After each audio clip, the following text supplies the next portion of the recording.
मरने वाला तो मर गया, मगर मजहब के नाम पर 50 और 15 लाख कैसे होते हैं बताओ मुझे।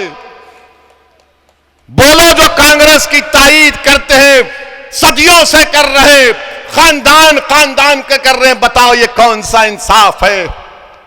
क्या जुनैद और नासिर की जिंदगी, उनकी जिंदगी कम थी क्या? बल्कि मेरा तो मानना यह है कि इंसान की जान की कोई कीमत नहीं हो सकती, इंसान के जान की कोई कीमत नहीं हो सकती। किसी मां से पूछो, किसी बाप से पूछो, किसी भाई से पूछो, किसी बेटे से पूछो, किसी बेटी से पूछो कि बताओ तुम्हारे बाप और बेटे और भाई की जान की कीमत क्या है, तो बोलेगा कि तू सारी दुनिया रख ले, मुझे इसकी जान दे दे। भारत के प्रधानमंत्री और उनकी पार्टी बीजेपी और आरएसएस ने, और राजस्थान में कांग्रेस ने, या जिस प्रदेश में कांग्रेस की सरकार है, उन्होंने मुसलमानों का यह हाल करके रख दिया कि कांग्रेस वाले कहते हैं कि अगर तुम जिंदा हो तो हमारी वजह से, और बीजेपी आरएसएस कहती है कि जब तुम मर जाते हो तो तुम्हारे बच्चों की तदफीन अगर खबर बनती है तो हमारी वजह से। यानी जिंदा है तो इनके रहमो करम पर, और तदफीन हो रही है तो इनके रहमो करम पर। यह मजाक बनाकर रख दिया आपने, यह मजाक बनाकर रख दिया हमारा आपने। मेरे अजीज दोस्तों और बुजुर्गों, आज आप देखते हैं कि राजस्थान के मुख्यमंत्री ने ऐलान किया कि हम जुनैद और नासिर को 15-15 लाख देंगे। मुख्यमंत्री अशोक गहलोत साहब, जब आपके प्रदेश में भिलवाड़ा और उदयपुर में इस तरह का एक वाकया जो हम सब ने कंडेम किया था, तो आपकी सरकार ने 50 लाख और एक गवर्नमेंट की नौकरी दी थी। यहां पर भरतपुर में अगर होता है तो क्यों नहीं दे रहे हैं आप? आप तफरका कर रहे हैं, आप डिस्क्रिमिनेशन कर रहे हैं। कांग्रेस की सरकार तासुबियत का मुजाहरा कर रही है। मरने वाला तो मर गया, मगर मजहब के नाम पर 50 और 15 लाख कैसे होते हैं बताओ मुझे। बोलो जो कांग्रेस की तायीद करते हैं, सदियों से कर रहे, खानदान खानदान के कर रहे हैं, बताओ ये कौन सा इंसाफ है। क्या जुनैद और नासिर की जिंदगी, उनकी जिंदगी कम थी क्या? बल्कि मेरा तो मानना यह है कि इंसान की जान की कोई कीमत नहीं हो सकती, इंसान के जान की कोई कीमत नहीं हो सकती। किसी मां से पूछो, किसी बाप से पूछो, किसी भाई से पूछो, किसी बेटे से पूछो, किसी बेटी से पूछो कि बताओ तुम्हारे बाप और बेटे और भाई की जान की कीमत क्या है, तो बोलेगा कि तू सारी दुनिया रख ले, मुझे इसकी जान दे दे। मगर आज हम देख रहे हैं कि 15 लाख का ऐलान किया जाता है। मेरे अजीज दोस्तों और बुजुर्गों, इससे बढ़कर और क्या हो सकता है। मैं आपसे कह रहा था, गुज्जरों के जो बहुत बड़े लीडर गुजरे, किरोड़ी सिंह बैंसला साहब, मैं उनको सलाम करता हूं, मगर आप बताओ, आज आप 10% हैं। उन्होंने गुज्जरों को रिजर्वेशन दिला दिया। उनके एक हुक्म पर, उनके एक फैसले पर लाखों गुज्जर निकलकर ट्रेन की पटरियों के पास आकर बैठ जाते, हाईवे पर बैठ जाते। और आपका हाल यह है कि चुनाव आता है तो हमको पुकार कर कहा जाता है, ए जिंदगी और मौत का मामला है। हमारा मामला यह है कि अगर पुलिस एक लग जमीन पर मारती है तो पूरे के पूरे भाग, सन्नाटा हो जाता है। और ये किरोड़ी सिंह बैंसला ने गुज्जरों को इतनी ताकत दी कि निकल कर आओ और बैठ गए। बताओ, क्या तुम अपने दरमियान से किसी नेता को मनाओगे या नहीं मनाओगे? क्या तुम किसी को अपना नेता बनाओगे या नहीं बनाओगे? बताओ मुझे। तुम में काबिलियत है, याद रखो, अल्लाह ने तुमको बेइंतहा नेमतों से नवाजा है। तुमको अंदाजा भी नहीं है कि तुम्हारे सीनों में जो दौलत है, तुमको अंदाजा भी नहीं है कि तुम्हारे सीने में जो ताकत है, तुमको अंदाजा भी नहीं है कि अल्लाह ने तुमको कितनी नेमतों से नवाजा है। तुम सिर्फ अल्लाह की जात पर तवक्कल करो और एक अच्छा फैसला लो। वरना याद रखो, जो इस्तेसाल, जो लूट, जो कमजोरियां 70 साल से पैदा हो गई, वो कभी खत्म नहीं होगी। नौजवानों, तुम्हारे लिए ओवैसी लड़ रहा है। मेरा मुस्तकबिल नहीं है, मेरी जिंदगी का चिराग कभी भी गुल हो सकता है, हम सब जाएंगे इस दुनिया से।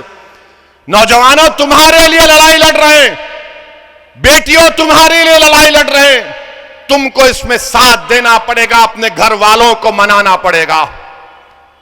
मेरे अजीज दोस्तों और बुजुर्गों, क्यों नहीं राजस्थान के 10% मुसलमानों को रिजर्वेशन मिलता है?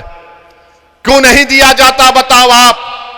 बल्कि कायम खानी लोगों को रिजर्वेशन मिलना चाहिए, मुस्लिम मिरासियों को मिलना चाहिए, मीर राना को मिलना चाहिए, बैटी को मिलना चाहिए, बारूट मुसलमान को मिलना चाहिए, मियों मुसलमानों को मिलना चाहिए, मगन नायर मुसलमानों को मिलना चाहिए, दमामी मुसलमान बरादरी को मिलना चाहिए, लंगा दोदी मुसलमान बरादरी को मिलना चाहिए, नागरची बरादरी मुसलमानों को रिजर्वेशन मिलना चाहिए। क्यों नहीं देते अशोक गहलोत दोनों रिजर्वेशन? आपने एक पीआईएल हाई कोर्ट में जवाब में सरकार ने कहा कि राजस्थान में 52% आबादी ओबीसी की है, तो मजलिस कांग्रेस के अशोक गहलोत से इस बात का डिमांड करती है कि 52% अगर रिजर्वेशन है, उसको बढ़ाओ, आप बढ़ाओ उसको आप, और बढ़ाकर उसको 50% का ब्रिज क्रॉस कर सकते हैं आप, ब्रिज करो उसको, मगर 10% मुस्लिम ओबीसी को दो, 10% मुसलमान ओबीसी को दो। हम चाहते हैं कि हमको भी हिस्सा मिले, हम चाहते हैं कि हमारा बेटा भी डीएम बने, हम चाहते हैं कि हमारा बेटा भी आईपीएस ऑफिसर बने, हम चाहते हैं कि हमारी बेटियां डॉक्टर बने, हम चाहते हैं कि हमारे बच्चे पुलिस में आए, मगर रिजर्वेशन के बगैर कैसे आएंगे? ये कौन सा इंसाफ है बताओ आप कि मुसलमानों को, राजस्थान के ओबीसी मुसलमानों को रिजर्वेशन नहीं दिया जाता? आपको मालूम कि राजस्थान में 38% मुस्लिम नौजवान, जिसमें बच्ची और बच्चियां हैं, वो उनके पास नौकरी नहीं है, तालीम नहीं हासिल कर रहे, ना ट्रेनिंग। 38% राजस्थान के मुसलमानों, ये डेटा है मेरे पास। अगर कोई कांग्रेसी और भाजपाई कहेगा कि मैं नहीं मानता तो आ जाओ, मुकाम बताओ जयपुर में, मैं डेटा लेकर आता हूं, तुम 10 मिनट नहीं बैठ सकोगे मेरे सामने। और हम लोग एक सर्वे कराए हैं, रिपोर्ट आ चुकी है राजस्थान के मुसलमानों के बारे में, और इंशाअल्लाह ताला उसका हम अनकरीब में उस रिपोर्ट को जारी करेंगे, ताकि भाजपा को और कांग्रेस को भी मालूम हो जाए। अच्छा, आपको मालूम कि बीजेपी और कांग्रेस ने गौ रक्षा पर कितने पैसे खर्चा किए, गौशालाओं पर और गौ रक्षा पर? इन दोनों सरकारों ने, इन दोनों ने 1511 करोड़ रुपए खर्चा किए, 1511 करोड़। और यहां पर हमारे मुसलमान बच्चों को स्कूल नहीं मिलता है, स्कूल नहीं मिलता है, और इतना खर्चा करने के बावजूद भी जुनैद और नासिर की मौत हो जाती।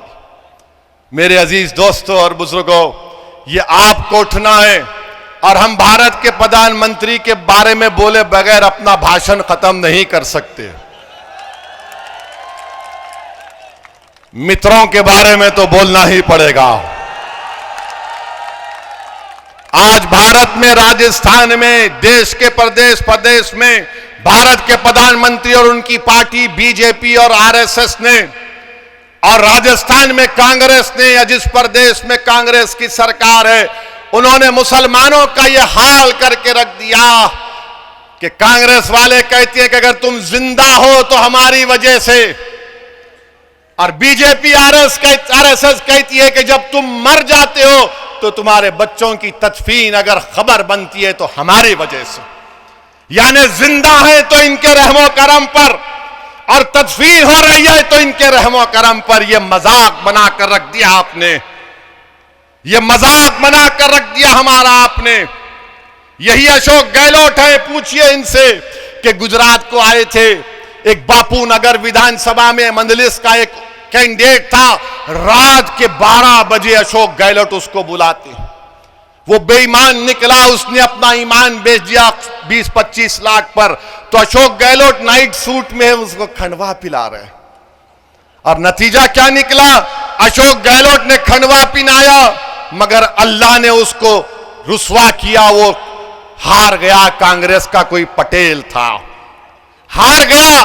मगर अशोक गहलोत क्या बोले? नहीं, ओवैसी की वजह से हार गया। अम्मा यार, तुम तो उसको रात के 12 बजे उसको तुम खंडवा पिलाए, 20-25 लाख की मिठाई खिलाए, उसके बावजूद भी अगर वो मर्द नहीं निकला तो मैं जिम्मेदार। यहां बीजेपी कहती है कि हमको मुसलमान नहीं चाहिए, बीजेपी कहती है नहीं चाहिए हमको मुसलमान, खुलकर कहती है भाजपा। हमारा ये भाषण के बाद शाम में टीवी पर कोई बीजेपी का नेता जाकर बोलेगा, हमारे पास क्या नखवी नहीं है, वो फुलान नहीं है। मंत्री कौन है तुम्हारे पास मुसलमान? बताओ, कोई नहीं है। ये हकीकत है।